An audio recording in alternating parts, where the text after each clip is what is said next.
Audio clip number 34 انشاءاللہ عز و جل اس میں آپ قرآن پاک کی سورہ بقرہ کی آیت نمبر 99 سے لے کر 101 تک کی تلاوت، ترجمہ اور تفسیر صراط الجنان سنیں گے۔ بسم اللہ الرحمن الرحیم۔ ترجمہ: اللہ کے نام سے شروع جو نہایت مہربان رحمت والا ہے۔ وَلَقَدْ أَنزَلْنَا إِلَيْكَ آيَاتٍ بَيِّنَاتٍ وَمَا يَكْفُرُ بِهَا إِلَّا الْفَاسِقُونَ۔ ترجمہ: اور بے شک ہم نے تمہاری طرف روشن آیتیں نازل کی اور ان کا انکار صرف نافرمان ہی کرتے ہیں۔ وَلَقَدْ أَنزَلْنَا إِلَيْكَ آيَاتٍ بَيِّنَاتٍ، اور بے شک ہم نے تمہاری طرف روشن آیتیں نازل کی۔ تفسیر صراط الجنان میں ہے، ابن سوریہ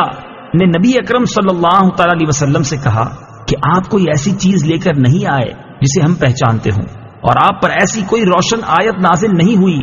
جس کی وجہ سے ہم آپ کی پیروی کریں۔ اللہ تعالیٰ نے اس کا رد کرتے ہوئے ارشاد فرمایا کہ اے حبیب صلی اللہ تعالی علیہ وآلہ وسلم، ہم نے آپ کی طرف روشن آیتیں نازل فرمائی ہیں جن میں حلال، حرام اور حدود وغیرہ کے احکام واضح اور تفصیل سے بیان کیے گئے ہیں، اور ان آیتوں کا انکار وہی کرتا ہے جو ہمارے احکامات کی اطاعت نہیں کرتا۔ یاد رہے کہ یہاں فاسقوں سے مراد کافر اور منافق ہیں۔ أَوَكُلَّمَا عَاهَدُوا عَهْدًا نَبَذَهُ فَرِيقٌ مِّنْهُمْ بَلْ أَكْثَرُهُمْ لَا يُؤْمِنُونَ۔ ترجمہ: اور جب کبھی انہوں نے کوئی عہد کیا تو ان میں سے ایک گروہ نے اس عہد کو پھینک دیا، بلکہ ان میں سے اکثر مانتے ہی نہیں۔ عاہدوا عہدن، انہوں نے عہد کیا۔ حضرت عبداللہ ابن عباس رضی اللہ تعالی عنہما فرماتے ہیں، جب حضور پر نور صلی اللہ تعالی علیہ وسلم نے یہودیوں کو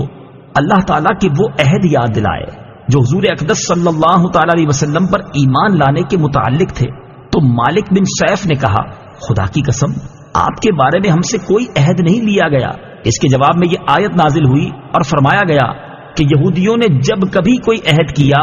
تو ان میں سے ایک گروہ نے اس عہد کو ویسے ہی پیٹھ پیچھے پھینک دیا، بلکہ ان میں سے اکثر یہودیوں کو تورات پر ایمان ہی نہیں، اس لیے وہ عہد توڑنے کو گناہ نہیں سمجھتے اور نہ ہی اس بات کی کوئی پرواہ کرتے ہیں۔ بعض مفسرین نے فرمایا کہ یہودیوں نے یہ عہد کیا تھا کہ جب نبی کریم صلی اللہ تعالی علیہ وسلم کا ظہور ہوگا تو ہم ان پر ضرور ایمان لائیں گے اور عرب کے مشرکوں کے خلاف ہم ضرور ان کے ساتھ ہوں گے۔ لیکن جب حضور اقدس صلی اللہ تعالی علیہ وآلہ وسلم نے اپنی نبوت کا اعلان فرمایا تو یہودیوں نے آپ صلی اللہ تعالی علیہ وآلہ وسلم پر ایمان لانے کی بجائے انکار کر دیا۔ اس پر یہ آیت نازل ہوئی، وَلَمَّا جَاءَهُمْ رَسُولٌ مِّنْ عِندِ اللَّهِ مُصَدِّقٌ لِّمَا مَعَهُمْ نَبَذَ فَرِيقٌ مِّنَ الَّذِينَ أُوتُوا الْكِتَابَ كِتَابَ اللَّهِ وَرَاءَ ظُهُورِهِمْ كَأَنَّهُمْ لَا يَعْلَمُونَ۔ ترجمہ: اور جب ان کے پاس اللہ کی طرف سے ایک رسول تشریف لایا جو ان کی کتابوں کی تصدیق فرمانے والا ہے تو اہل کتاب میں سے ایک گروہ نے اللہ کی کتاب کو پیٹھ پیچھے یوں پھینک دیا گویا وہ کچھ جانتے ہی نہیں ہیں۔ جاءہم رسول،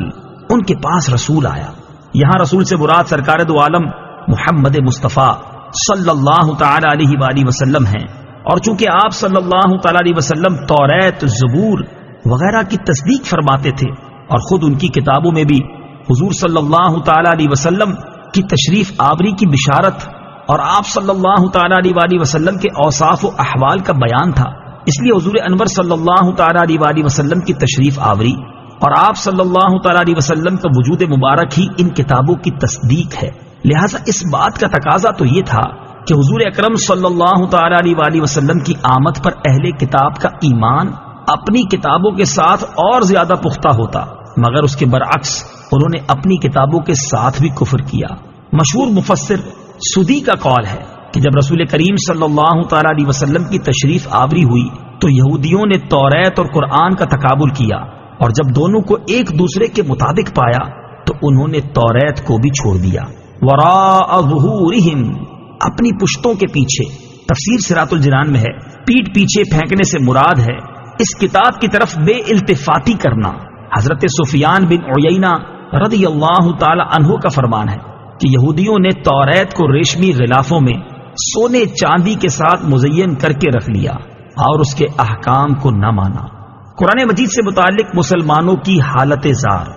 اس سے معلوم ہوا کہ اللہ تعالیٰ کی کتاب پر عمل نہ کرنا اسے پیٹ پیچھے پھینکنے کے مترادف ہے. اگرچہ اسے روز پڑھے اور اچھے کپڑوں میں لپیٹ کر رکھے جیسے یہودی توریت کی بہت تعظیم کرتے تھے، مگر حضور پر نور صلی اللہ تعالی علیہ وسلم پر ایمان نہ لائے